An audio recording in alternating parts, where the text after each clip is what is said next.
nyemplung ana ing jroning samudra. Aku kaya mapan ana ing pulo cilik.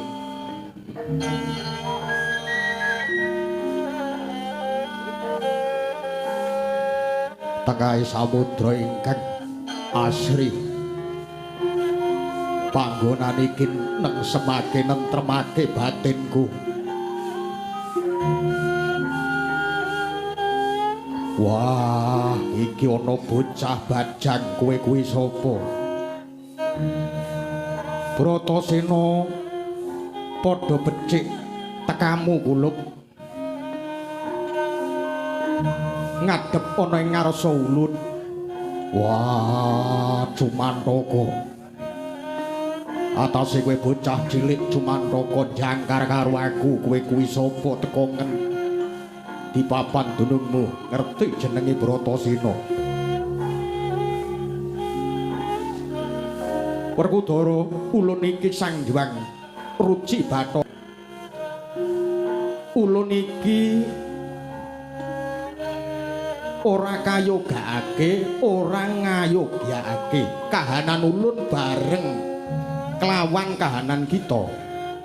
Yen kowe dewa kudune awas paningalmu. Aku njaluk titikane kudu nerangake asal usule kang nurunake aku. Kita kuwi anak Pandhu Dewanata kang panenggak patutan lawan Dewi Kunti. Pandhu anak Abiyasa, Abiyasa anak Palasara, Palasara anak Sakri, Sakri anak Sekutrem, Sekutrem anak Manumayasa, Manumayasa anak Parikenan, Parikenan anak Brahmani, Brahmani anak Bromo, Bromo anak Bathara Guru, Bathara Guru anak Sang Hyang Tunggal, Sang Hyang Tunggal anak Sang Hyang Wenang, Sang Hyang Wenang anak Sang Hyang Nurrasa, Sang Hyang Nurrasa anak Sang Hyang Nurcahya, Hyang Nurcahya kuwi anak Said Anwar, Said Anwar anak Sang Hyang Sis, ya ana kang ngarani Nabi Sis, kuwi anak Nabi Adam. Ya apa ora? Wah, bener kabeh apa kang dadi dawuhmu. Aku rada percaya yen kowe nunggal jati diri lawan aku. Aku bakal nyembah dodok lan basa karo kowe yen kowe bisa mbatang apa perlune aku jegur samudra. Apa kang sira jaluk? Panjenengan ulun bakal minangkani kula Bratasena. Ana saloka kang surasane mangkene. Aja memangan yen durung ngerti apa kang dipangan.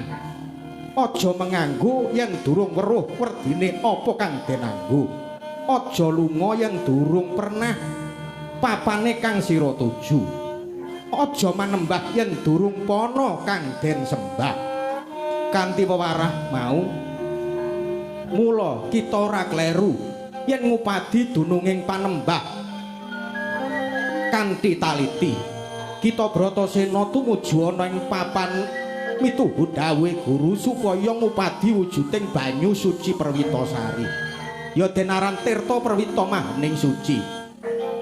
Guru kira Guru kita Durna ora kleru. Ya ning kene papan dununging kawruh kasampurnan jati. Ya ulun Sang Hyang Ruci Bathara. Ya Sang Hyang Jati Diri. Ya Sang Hyang Mardukengrat kang bakal mbabar kawruh sangkan paraning dumadi marang kita kula Bratasena age manjingana karna ulun sisih tengen lan bakal ulun sandangi mawi gelung minangkara Ger Bratasena.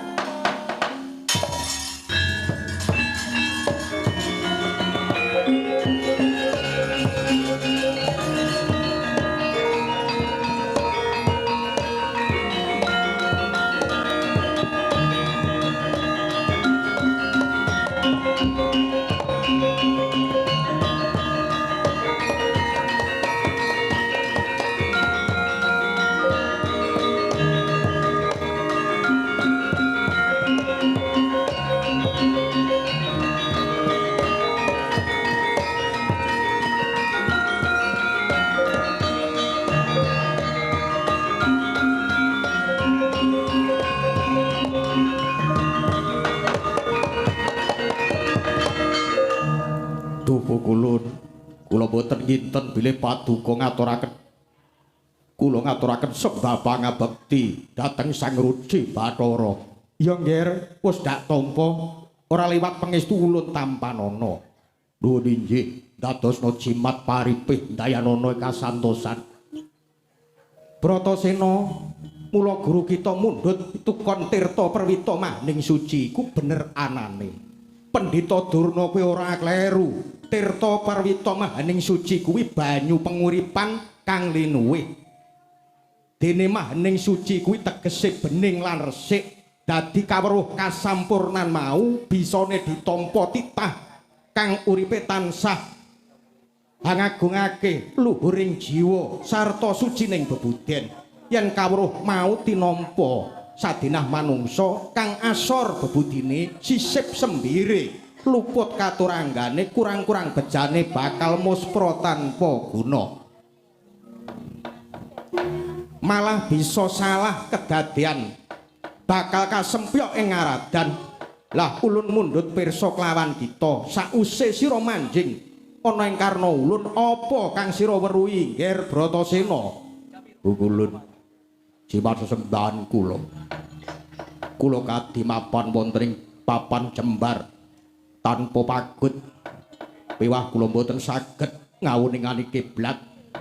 Sasampune kula hangesti dhateng paduka Hyang Pukulun kula nembe nyurupi kiblat werni 8 menika Obra Margata Putran Deta Tawon Gung Gumulung Cahyamaya Rekna Muncar Darumaya Aji Rembulan Andadari miwah Kartika Abyor.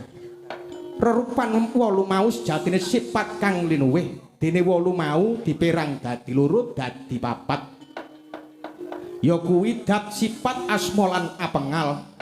Dene kang 4 dadi kapérang dadi nafsu 4 perkara. Ya kuwi werna abang, ireng, kuning lan putih. Kang aran nafsu amarah, supiyah lawamah lan mutmainah. Abang drengkisei, ireng hawane nepsuning raga kayata dedaharan.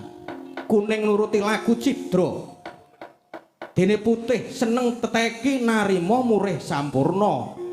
Emoh rekoso lumuh pekumpulan, wedi penggawean trima bodho waton ngasuh. Mula dimungsuhi dene werna abang, ireng lan kuning. Nepsu 4 iku mau abot sanggane mula kepengin wening kudu bisa misahake hawa. Pukulun kula nyuwun pirsa bab ajining ilmu miwah suruping penemu menika menapa. Yen kita mundhut priksa ajining ilmu kuwi angel yen wis ketemu, nanging kudu diupaya kanthi madhep mantep lan manembah marang Gusti kang nyipta jagat. Meper hardaning kanepson karben bisa wening ora kena umuk, ora kena cidra kang mangkono kula mungguh manjinging ilmu. Ewa dene kang aran suruping penemu setya legawa sabar narima berbudi bawa laksana. Aja sugih sujana lila legawa marang Nandura kelakuan kang becik kang suci. Lajeng sangkan paraning dumadi titah menika kados pundi? Dene sangkan paraning dumadi manungsa iku saka peparinging Gusti lumantar bapa lan biyung. Dene bisane urip saking Gusti pinaringan sukma lan ing tembene bakal bali marang Gustine. Bratasena kula pukulen wewarah saka ulun iki mau kang aran Tirta Perwita Mahening Suci ya Tirta Purwita Suci bali menyang alam padang nggih. Kula sampun jenak mapan wonten mriki, kula boten badhe bali wonten alam donya. Iki dudu papanmu, isih ana kewajiban kang sira kudu gayuh.